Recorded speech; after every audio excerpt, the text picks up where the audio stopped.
काय या मालिकेच्या नवीन प्रोमोमध्ये अगदी नवीन वळण आले, पण त्याआधी तुम्ही चॅनलला सबस्क्राईब करा की हे वळण तुमच्या फोनवर सगळ्यात आधी पाहायला भेटेल. तर झालं असं की सावी जी असते ना, ती बिचारी या सगळ्यामध्ये रडत असते, कारण धैर्य हा बोटामध्ये अंगठी घालणार तितक्यातच तिथे आता महिला आयोगकडून एक स्त्री आलेली असते आणि एक ऑफिसरसोबत पोलीस ऑफिसरसुद्धा आलेले असतात. त्यावर ते बोलतात, बंद करा हे सगळं. आता तिथे दामिनी तर खूप धक्क्यात असते, कारण इन्स्पेक्टर आले पाहून ती एकदम घाबरून जाते. तितक्यात ते आतमध्ये येत बोलतात, 1 मिनिट, सावी नाईकांशी धैर्य मुजुमदारांचा अजूनही घटस्फोट झालेला नसून तुम्ही त्यांचा असा साखरपुडा करू शकत नाही. आणि तसंही तितक्यात इन्स्पेक्टर बोलतात की हा कायद्याने गुन्हा आहे आणि जर तुम्ही असं काही केलं तर तुम्हाला जेल होऊ शकते आणि हा गुन्हा तुम्ही ऑलरेडी करतच आहात, त्यामुळे तुम्हाला आता अटक करावीच लागेल. तिथे दामिनी आणि धैर्य समोर जात बोलत असते. या सगळ्यानंतर दामिनीला दयापेक्षा जास्त टेन्शन आलेलं असतं, कारण दयाचं तर ऑलरेडी प्रेशर असतंच, पण आता पोलीससुद्धा वाढलेले असतात, त्यामुळे तिची चांगलाच छक्केपंजे ढिल्ले पडलेले असतात. तुम्ही पूर्ण भाग बघा की नेमकं काय झालं आणि काय नाही, मग तुम्हाला कळेलच. तर झालं असं की आता या सगळ्यामध्ये रीना आणि पराग हे आलेले असतात. त्यांच्या हातातले फोटो सावी घेते, पण तितक्यात काय तर ते फोटो ब्लर असतात, त्यामुळे ती आता एकदम टेन्शनमध्ये आलेली असते.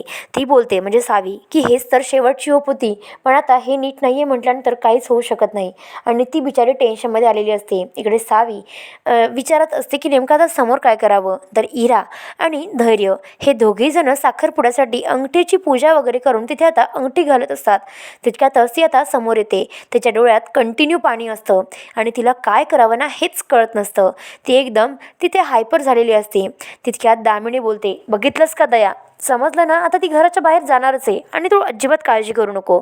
तुझ्या लेकीच्या आयुष्यात कुठल्याही प्रकारचा बदल काही आता होणार नाही आहे आणि ती आमच्या घरची सूनच होणार आहे. आणि ती मात्र एकदम कॉन्फिडन्सली बोलत असते.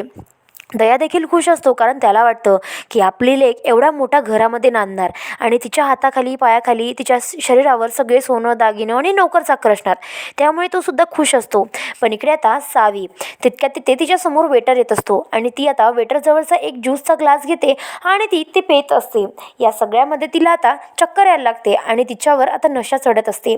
या सगळ्यामध्ये तिथे धैर्य आणि इरा एकमेकांच्या पोटात अंगठा घालणार, तर इकडे सावीच्या हातातून ग्लास फुटतो. म्हणजे काय तर ती आता तिथे बोलते, अरे वा. तितक्यात ती परागला बोलते, लाव गाणं पराग.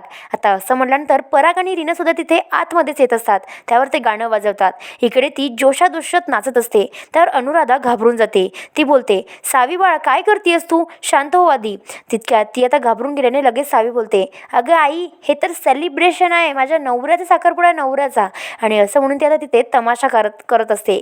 खरं तर हा दामिनीचाच डाव असतो आणि तेही सावीला कळलेला असतो, त्यामुळे ती अजिबात कुठल्याही प्रकारचा विचार करत नाही. त्यांचं हे सगळं तर धांगडधिंगात चाललेलाच असतो, म्हणजेच काय तर मुद्दा म्हणून सावीने हे सगळं केलेलं असतं.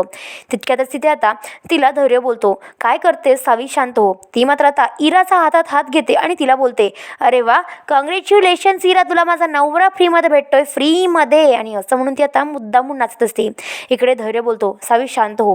त्यावर सावी काही शांत होत नाही आणि ती सावी आपला प्लॅन सक्सेसफुल झाल्याशिवाय ती काही कुठल्या गोष्टीमध्ये मागे हटत नाही. त्यावर धैर्य बोलतो, शांत हो सावी. तो मात्र तिच्यावर ओरडण्याचा प्रयत्न करतो, पण ती थांबेल कशी आणि ती मुद्दामून तिचा डाव चालू ठेवते. इकडे दया, दामिनी, विलास भास्कर हे हसत असतात, कारण त्यांना वाटतं की आपला प्लॅन सक्सेसफुल झाला आहे. दयासुद्धा यामध्ये सामीलच असतो. त्यावर लगेच दामिनी बोलते, बघितलंत ना दया, हिला हिचा तमाशा करायची सवय आहे आणि आजसुद्धा तेच करते ती. आणि या सगळ्यामध्ये ती मुद्दामून तिच्याकडे बघून बोलत असते.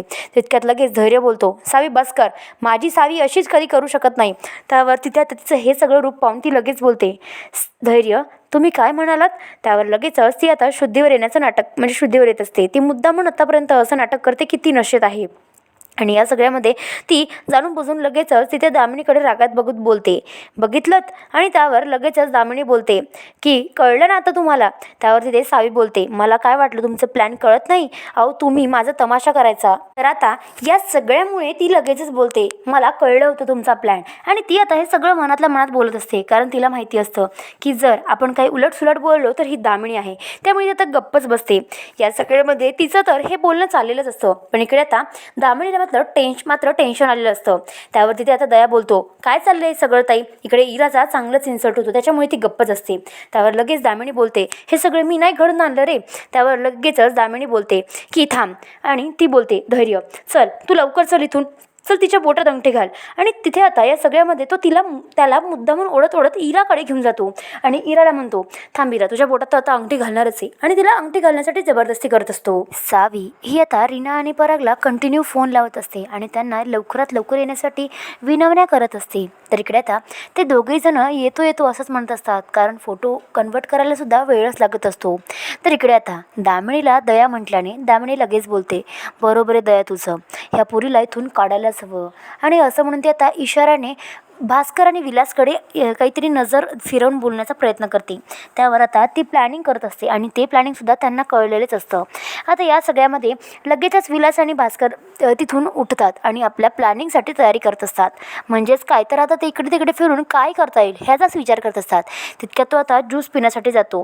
त्यावर त्याला कळतं की अरे हे तर होऊच शकतं ना. त्यावर भास्कर लगेचच या सगळ्यामध्ये बोलतो, दादा तू बघ काय ते, मी येतो. आणि असं म्हणून जातो. इकडे विलास त्या ज्यूसवाल्याजवळ म्हणजे वेटरजवळ येतो आणि बोलतो, काय रे काय करतोस इथे. त्यावर तो हात लावतो तेव्हा ते गरम ज्यूस जाणवतं. तितक्यात तो बोलतो, हा असला गरम ज्यूस देणार आहेत का आता सगळ्यांना. त्यावर तो आता नाही म्हणतो. तितक्यात तो बोलतो, मान काय हलवतोस, जा आणि बर्फ घेऊन ये. आता बर्फ घेऊन ये असं म्हटल्यानंतर लगेचच तो वेटर तिथून तर निघून जातो. पण इकडे आता आपला प्लॅन साधायची त्याला संधी मिळालेली असते. त्यामुळे आता तो आजूबाजूला बघतो आणि हळूच त्यामध्ये आता चांगलंच म्हणजे नशा मिसळण्याचं काम करतो आणि ती दारू असते. या सगळ्यामध्ये त्यानं आपलं काम तर निभवलेलं असतं, पण इकडे आता बाकीचं काम हे वेटरचं असतं. वेटरला या सगळ्यामध्ये कळून चुकतं की काहीतरी नेमकाच गडबड आहे, पण तो बिचारा एवढं काय लक्ष देणार. इकडे आता या सगळ्यामध्ये सावी बोलते, काहीही झालं ना तरी या सगळ्यामध्ये पुरावे तर पोचलेच पाहिजे. दामिनी लगेचच तिथे आता तिला बोलते, म्हणजेच काय, तर आता दयाला तुला काय वाटलं होतं मी इतक्या सहजासहजी या पोरीला सोडेल, तर अजिबात नाही. हिला खूप तमाशे करण्याची आवड आहे ना, आता कर म्हणावं तमाशा आणि होऊ देत सगळं काही पचका. आणि तसंही हिला आता कसं धडा शिकवते बघ असतो, हिच्या माईसमोर, हिच्या आईसमोर आणि हिच्या मित्रमैत्रिणींसमोर, हिच्या नवऱ्यासमोर कसं होतं ना बघ. आणि असं म्हणून तिथे आता ती तिच्या नावाने बोमा करत असते. तर इकडे आता परत सावी रीना आणि परागला फोन लावून बोलते, अरे तुम्ही कुठे आहात, तुम्ही येणं लई गरजेचं आहे. त्यावर लगेचच ते बोलतात, सावी तू काही काळजी करू नको, आम्ही ना रस्त्यातच आहो आणि बिलकुल पोचतच आहे, बस 5 मिनटं थांब. आणि असं म्हणून तिथे 5 मिनटाचं बोलून पटकन फोन कट करून घाईघाईने इकडे निघालेले असतात. इकडे सावी लगेच बोलते, कोणत्याही क्षणामध्ये वेळी काहीही होऊ शकतं. रीना आणि पराग लवकरात लवकर या, मला आता तुझी गरज आहे. त्यावर ते दोघेजण बिचारे धावत पळत इकडे निघालेले असतात. गुरुजी त्या दोघांचाही साखरपुडा लावण्यासाठी पटापटात तयारी करत असतात. त्यावर ते बोलतात की आता आपली पूजा झालेली आहे, तुम्ही एक काम करा, बाजूला उभे राहा, आपण थोड्या वेळात अंगठी घालण्याचा सुद्धा कार्यक्रम करूयात. इकडे धैर्याचं मन काही एक लागत नसतं.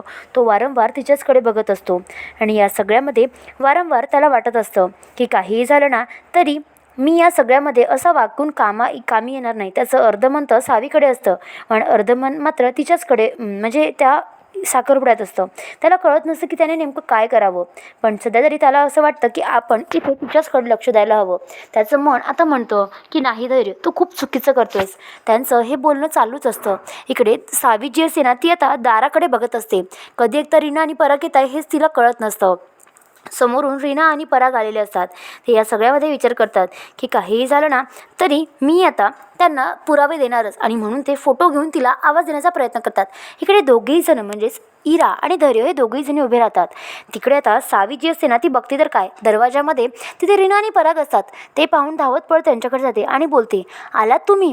तर इकडे आता धैर्य आणि इरा हे दोघेही जण बघत असतात, ते म्हणजे सावीच्या दिशेने. सावी नेमकी अशी का उभी आहे आणि ते घाईघाईत का आहेत. धैर्याला कळून चुकतं की काहीतरी गडबड आहे, पण तो मात्र गप्पच उभा असतो. आता त्याला काय बोलावं ना काहीच कळत नसतं. तुम्हाला हा भाग कसा वाटला ते आम्हाला नक्की कमेंटमध्ये कळवा आणि भेटूया पुढच्या भागात. तोपर्यंत शुभरात्री आणि चॅनलला आता सबस्क्राईब करा, जेणेकरून असेच नवनवीन एपिसोड्स आणि लेटेस्ट एपिसोड हे तुमच्यापर्यंत पोहोचत राहतील.